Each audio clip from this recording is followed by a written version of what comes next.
поддержу до этого выступающих, согласен с вашим мнением, что сегодня кандидатура номер один — это Владимир Владимирович Путин. Почему? Потому что в первую очередь этим президентом было до этого сказано реабилитирован крымско-татарский народ. Мы в украинскую бытность прожили в Крыму 25 лет. Этот вопрос всякими там путями постоянно куда-то задвигался. Второе, то, что мы имеем, да, это крымско-татарский язык. Он сегодня имеет статус государственного.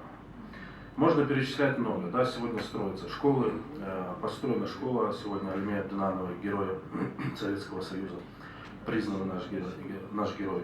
Вот.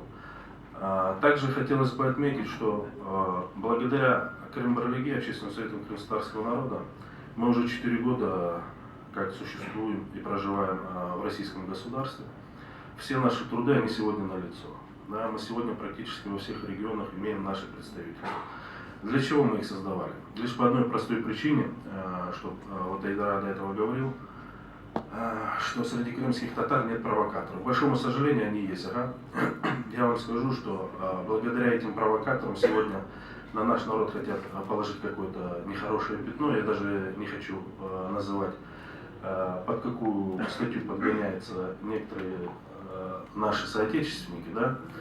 И в этой связи Крым-Барлиги и нашим председателем было принято решение открыть региональные офисы во всех практически районах Крыма. Лишь по одной простой причине мы понимали, что в преддверии 2018 года будут в первую очередь провокации, что крымско-татарский народ, он стоит в стороне и не участвует в выборах, важных выборах. Можно сказать, событие номер один в государстве — это выборы президента Российской Федерации.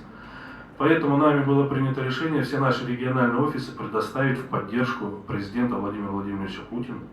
Тем самым мы покажем всему мировому сообществу, что крымские татары участвовали в выборах. Они являются неотъемлемой частью своей родины, они у себя на своей исторической родине. И им не безразлично, кем будет их лидер. Поэтому еще раз всем я хочу поблагодарить, кто здесь присутствует. Салам, спасибо большое.